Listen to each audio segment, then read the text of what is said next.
అధ్యాయం 11, 12 చూడండి. దానియేలు నీవు బహుప్రియుడు కనుక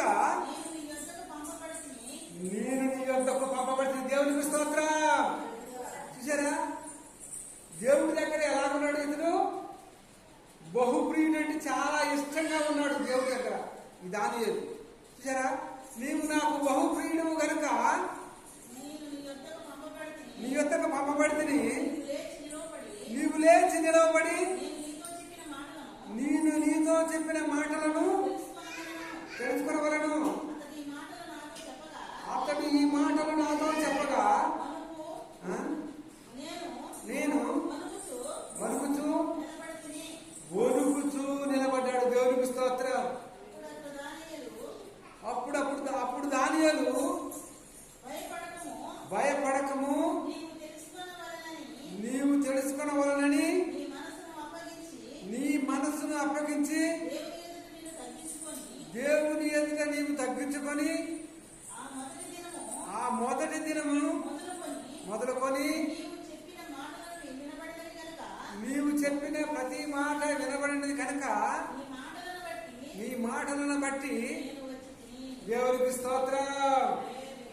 మనం ప్రతి మాట ఏదైతే మనం విజ్ఞాపన చేస్తున్నామో దానియేలు గత వణికిపోతున్నాడు. దేవునికి స్తోత్రం. చూసారా, భయపడిపోతున్నాడు. దేవునికి స్తోత్రం. నీవు తెలుసుకునవలసింది నీ మనస్సు నాకు అప్పగించింది. మనం ఏం చేయాలంటే మొట్టమొదటిగా మన మనస్సుని దేవుడికి అప్పగించాలి. దేవునికి స్తోత్రం. నీ మనస్సును అప్పగించింది కనుక దేవుని ఎదుట నీవు తగ్గించుకున్నావు. మనము దేవుని ఎదుట తగ్గింపు జీవితం కలిగి ఉండాలి. మొట్టమొదటిగా మనసును అప్పగించాలి. రెండవదిగా నీవు తగ్గించుకోవాలి. దేవునికి స్తోత్రం. ఎందుకనగా నేను ఎందుకు నీ యొద్దకు వచ్చి తినని అది నీకు తెలియనగా నేను ఎందుకు వచ్చానో నీకు తెలియాలని నేను వచ్చానని చెప్పి ఆ దానియేలుతోటి ఆ యొక్క దేవదూత మాట్లాడినట్టుగా మనము చూస్తున్నాం. నా పక్షము నిలువు తెగించిన వాడు ఒక్కడూ లేడు. దానియేలు పక్షమున నిలువు తెగించిన వాడు ఒక్కడు కూడా లేడు. కానీ దేవుడే అతని పక్షాన నిలబడ్డాడు. దేవునికి స్తోత్రం. చూసారా, ఈ లోకంలో మనకి ఎవరు మన పక్షాన లేరు. మన బంధువులు లేరు, మన చుట్టాలు లేరు, మన స్నేహితులు ఎవరు కూడా మన పక్షాన లేరు అనుకుంటాం. కానీ దేవుడే నీ పక్షాన ఉంటాడు. దేవునికి స్తోత్రం. నీవు దేవుడు నమ్ముకున్నట్టయితే దేవుడే నీ పక్షాన నుండి ఆ కార్యాన్ని సఫలపరిచినట్టుగా చూస్తున్నాం. దేవునికి స్తోత్రం. కనుక దానియేలు గ్రంథము 10వ అధ్యాయం 19వ వచనము, నీవు నాకు బహుప్రియుడవు, భయపడకము, శుభమోదు కాక అంటున్నాడు. నీవు నాకు బహుప్రియుడు అంటే చాలా ఇష్టమైన వాడవు కనుక భయపడదంటున్నాడు.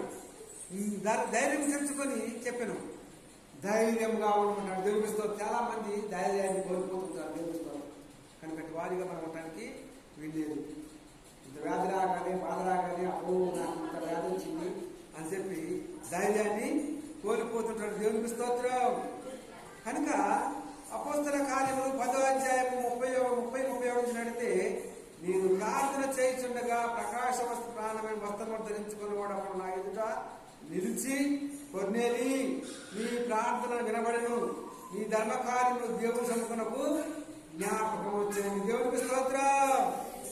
చూసారా, కొర్నేలి అనే భక్తి పనులు ప్రార్థన చేస్తా అంటే నువ్వు చేసిన నా ప్రార్థన నాకు వినబడినది, నీ ధర్మ కార్యాలు నా సన్నిధికి చేరినవి అంటున్నాడు. దేవునికి స్తోత్రం.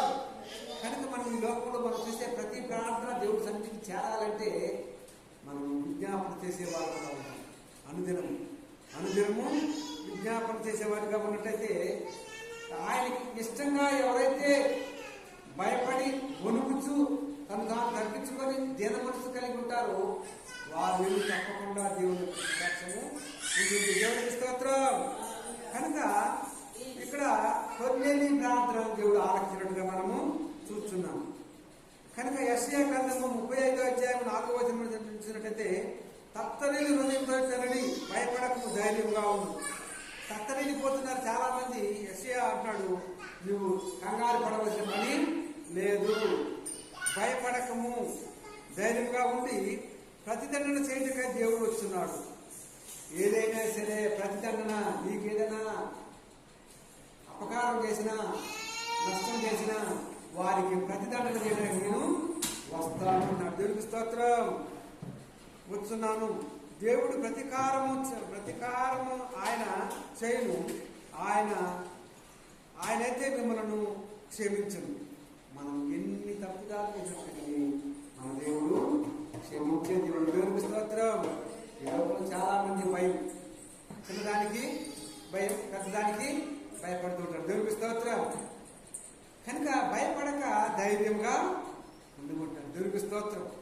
ఈ లోపల చాలా మంది, కొంతమంది అప్పంటే భయం, కొంతమందికి పాము అంటే భయం, కొంతమందికి తేలంటే భయం.